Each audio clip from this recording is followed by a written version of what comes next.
नमस्कार। श्रीलंका के राष्ट्रपति गोटाबाया राजपक्षे के इस्तीफे के बाद अब नए राष्ट्रपति के चुनाव की प्रक्रिया शुरू हो गई है। आपको बता दें, राष्ट्रपति चुने जाने तक प्रधानमंत्री रानिल विक्रमसिंघे को अंतरिम राष्ट्रपति के तौर पर शपथ दिलाई गई। इस बीच श्रीलंका की संसद के स्पीकर ने सभी दलों के साथ बैठक की, जिसमें राष्ट्रपति पद के संभावित उम्मीदवारों के नाम पर मंथन हुआ। इनमें रानिल विक्रमसिंघे के अलावा विपक्ष के नेता सजीत प्रेमदासा, पूर्व सेना प्रमुख सनत फोंसेका, अनुराग कुमारा और साथ ही देश नायके के साथ ये नाम शामिल हैं। तय कार्यक्रम के मुताबिक 19 जुलाई को नामांकन होगा और 20 जुलाई को वोट डाले जाएंगे। गंभीर आर्थिक संकट से जूझ रहे श्रीलंका में प्रदर्शन का दौर लगातार जारी है। जनाधिपति गोटाबे राजपक्ष मैथितुमा विसिन एवनलद इल्ना अश्वीमे लिपिय महावित लबियत। श्रीलंका में राष्ट्रपति गोटाबाया राजपक्षे का इस्तीफा मंजूर हो जाने के बाद अब नए राष्ट्रपति को चुनने की कवायद शुरू हो गई है। कोशिश सर्वसम्मति से एक नाम तय करने की है। श्रीलंका तुलदी होइन पिटदी आधार दीम अनुबल दीम अनुग्रह දැක්වීම මුදල් යොදවීම ධෛර්යය දීම උදේශනා කිරීම නොකරන බවටද ගෞරව බහුමානයෙන් යුක්තව ප්‍රකාශ කොට प्रतिज्ञा देवी।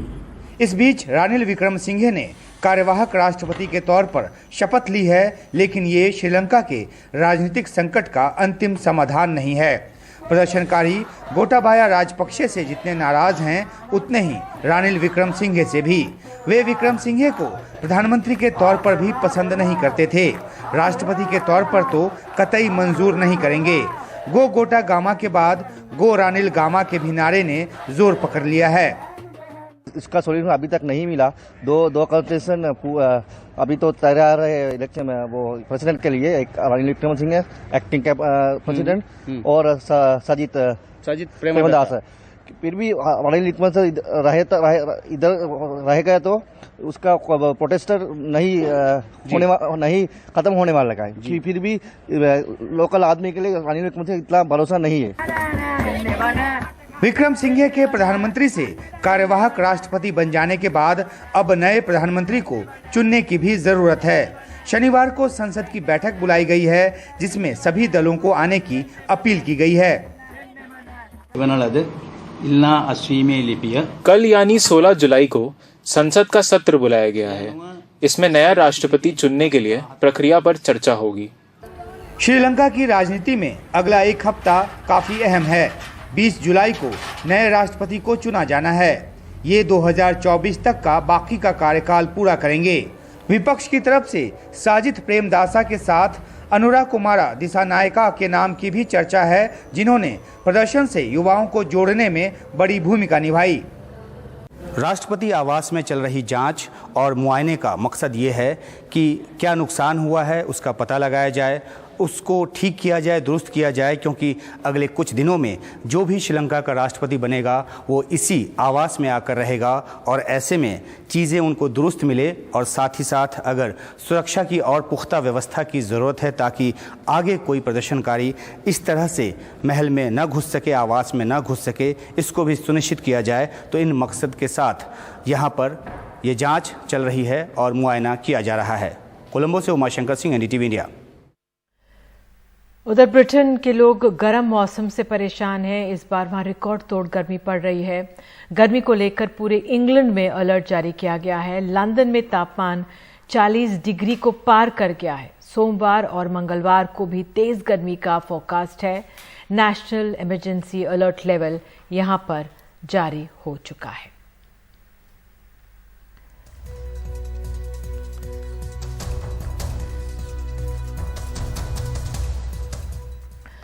और अब देश की राजनीति। असंसदीय शब्दों की सूची पर कल के बवाल के बाद अब नई एडवाइजरी आई है, जिसमें संसद परिसर का इस्तेमाल धरना, प्रदर्शन, हड़ताल, अनशन या धार्मिक समारोह के लिए नहीं किया जा सकेगा। इसका सुझाव है।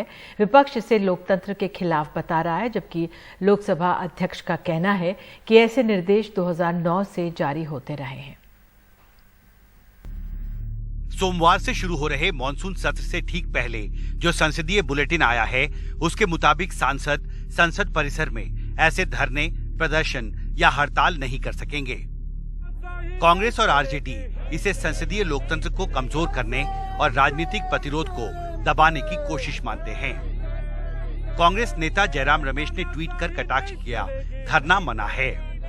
सदन की बाहर, वो भी हमारा पार्लियामेंट ही तो है, हुआ भी अगर गांधी जी, भीमराव, बाबा साहेब अम्बेडकर की पदतले बैठे हुए अहिंसा अपनाते हुए अगर कोई बात रखने का कोशिश करे, कुछ बोलने का कोशिश करे, तो ये भी अन्याय है क्या? संसद में परिसर में लोग धरना नहीं दे सकते, प्रदर्शन नहीं कर सकते, अनशन नहीं कर सकते, क्या साहब रामधुन तक नहीं गा सकते? क्या बना रहे हैं आप आजादी के 75वें वर्ष में? कौन सी मिसाल लोकतंत्र को आप दे रहे हैं? मैं समझता हूं कि माननीय स्पीकर साहब और माननीय चेयरमैन साहब को फौरी तौर पर हस्तक्षेप करके इस तरह की तमाम कोशिशें जो संसदीय लोकतंत्र को कब्रगाह में भेजने की तैयारी हो रही है, इस पर विराम लगना चाहिए। उधर इस विवाद पर स्पष्टीकरण देते हुए लोकसभा स्पीकर ओम बिरला ने कहा, 2009 से ही इस तरह की एडवाइजरी पार्लियामेंट सेक्रेटेरिएट की तरफ से जारी की जाती रही है। 2009, 2013 और फिर अगस्त 3, 2021 को भी इस तरह की एडवाइजरी जारी की जा चुकी है। 2009 से ये प्रक्रिया चल रही है, उसके पहले भी ये प्रक्रिया चल रही थी, उसके सबके सर्कुलर जारी कर दिए। मेरा सभी राजनीतिक दलों से पुनः आग्रह है कि लोकसभा में या राज्य की विधानसभाओं में बिना तथ्यों के किसी भी तरह की राजनीतिक आरोप प्रत्यारोप से हमें बचना चाहिए। हमारी कोशिश होनी चाहिए लोकतांत्रिक संस्थाओं को सशक्त करने का, सभी राजनीतिक दलों को कोशिश करना चाहिए।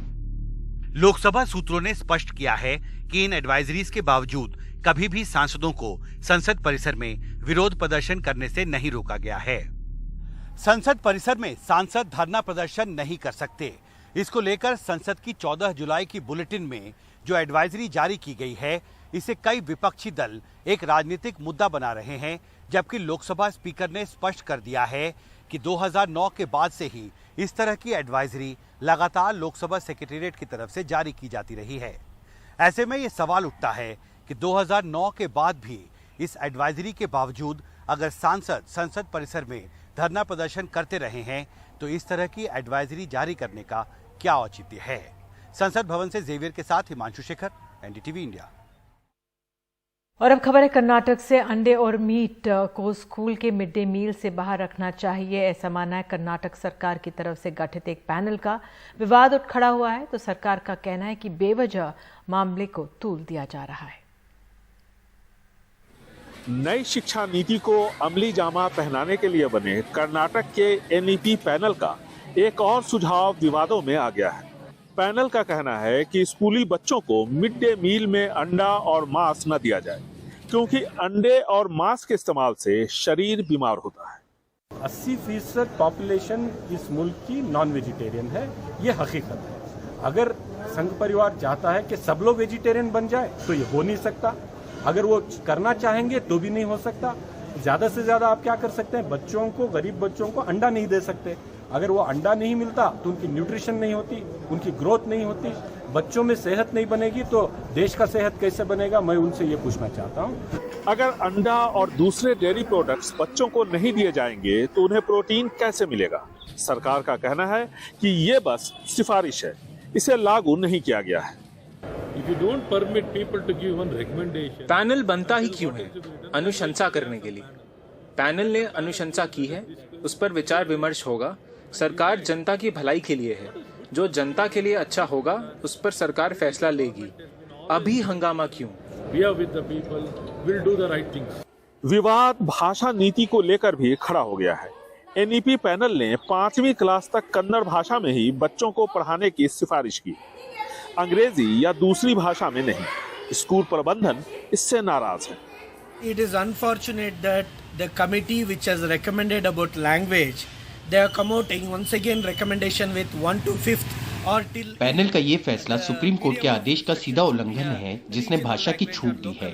बगैर विचार व्यक्त किए हुए पैनल ने ये फैसला लिया है, जो कानून संगत और तर्क संगत नहीं है। Bench judgment It is already the settled matter. This committee have never looked upon what is the law existing as of now. प्रगतिशील विचारधारा के लिए जाना जाने वाला ये राज्य कर्नाटक भी अब भाषा और खान-पान विवाद में उलझता नजर आ रहा है, जो कि कभी भी इस राज्य की पहचान नहीं रही। बेंगलुरु से कैमरामैन गोविंद मूर्ति के साथ निहाल किदवई, एनडीटीवी इंडिया। और अब खबर है महाराष्ट्र से। उप मुख्यमंत्री देवेंद्र फडणवीस और एमएनएस प्रमुख राज ठाकरे में तकरीबन 1 घंटे बंद कमरे में चर्चा हुई है। दोनों के बीच हुई इस मुलाकात में एमएनएस को भी सरकार में हिस्सा मिलने की चर्चा गर्म है। हालांकि एमएनएस ने साफ किया है कि अभी तक सरकार में शामिल होने का कोई प्रस्ताव नहीं मिला है, लेकिन अगर लड्डू मिलेगा तो उसे खाने में कोई परहेज नहीं करेंगे। एमएनएस प्रमुख राज ठाकरे के घर उप मुख्यमंत्री देवेंद्र फडणवीस की आरती उतारी गई और फिर पुष्पगुच्छ देकर स्वागत किया गया। उसके बाद दोनों के बीच बंद कमरे में तकरीबन 1 घंटे बातचीत हुई। चर्चा है कि बीजेपी राज ठाकरे के बेटे अमित ठाकरे को सरकार में शामिल कर उद्धव ठाकरे को एक और झटका देना चाहती है। हालांकि खुद राज ठाकरे ने इसे गलत बताया, लेकिन मौजूदा राजनीतिक हालात अपने लिए अनुकूल देख पार्टी के नेताओं के मन में लड्डू फूटने लगे हैं। लड्डू आएंगे तो खा भी लेंगे, वो बात नहीं। अभी तक तो वही लोग खा रहे थे ना, मनसेरो तो किधर लड्डू खाए भी नहीं है। तो लड्डू अगर खिलाएंगे और आप लोग भी लड्डू खिलाने के लिए तैयार हो जाओ हमारे साइड से, तो बड़ा अच्छा हो जाएगा। शिवसेना और बीजेपी के अलग होने के बाद से ही बीजेपी और एमएनएस में नजदीकियां बढ़नी शुरू हो गई थी। दोनों पार्टियों के नेताओं के बीच कई बार मुलाकातें भी हुई, लेकिन एमएनएस की उत्तर भारतीय विरोधी छवि के चलते बीजेपी अभी तक बचती रही। हालांकि मस्जिदों पर लाउडस्पीकर से अजान का मुद्दा उठाने के बाद से दोनों के राजनीतिक समीकरण बदल चुके हैं। राज्य में हुए सत्ता परिवर्तन में एकनाथ शिंदे और देवेंद्र फडणवीस सरकार को समर्थन देने के बाद से दोनों दलों में नजदीकियां इस कदर बढ़ गई हैं कि एनडीए की राष्ट्रपति पद की उम्मीदवार द्रौपदी मुर्मू के मुंबई कार्यक्रम में एमएनएस के एकमात्र विधायक राजू पाटिल को भी निमंत्रित किया गया था, जबकि बिना मांगे समर्थन देने वाले उद्धव ठाकरे को निमंत्रण नहीं दिया गया था। राज ठाकरे का ऑपरेशन हुआ था, उसके बाद बहुत से नेता उनसे मिलने गए थे। मैंने खुद सभागृह में बताया था कि मैं उन्हें देखने जाऊंगा। अगर मैं उनसे मिलता हूं तो किसी के पेट में क्यों दर्द होना चाहिए।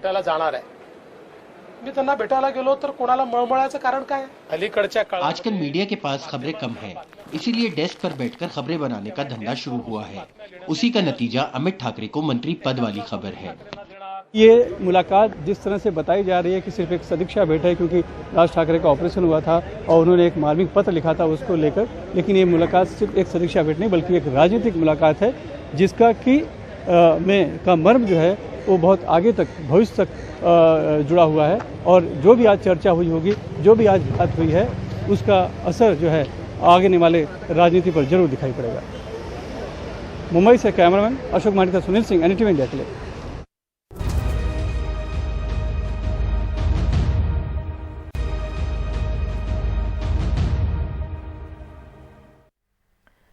नवी मुंबई पुलिस ने 363 करोड़ रुपए की हेरोइन जब्त की है, जिसे दुबई से लाए कंटेनर में बरामद किया गया है।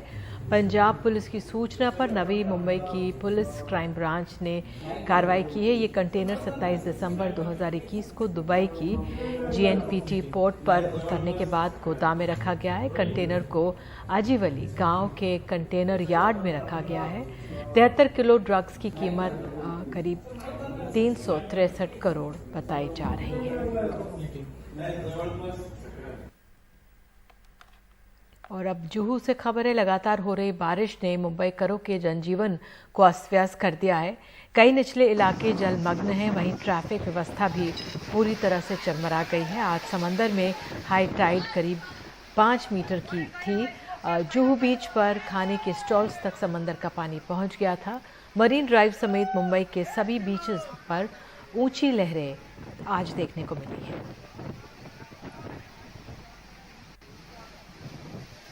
उधर गुजरात के नवसारी में बिलीमोड़ा इलाके के एक पुल को भारी बारिश की वजह से नुकसान पहुंचा। ये पुल हल्का सा धंस गया है, जिसकी वजह से इस रास्ते पर आना जाना ही बंद हो गया है। बारिश और बाढ़ से परेशान लोगों के लिए ये परेशानी का नया सबब है। हमारे सहयोगी सौरभ गुप्ता और जानकारी दे रहे हैं। गुजरात के कई इलाकों में बाढ़ की स्थिति अब धीरे धीरे कम होने लगा है। नवसारी में हम अब है और यहाँ पे भी पानी की जो लेवल थी वो बहुत बढ़ गई थी।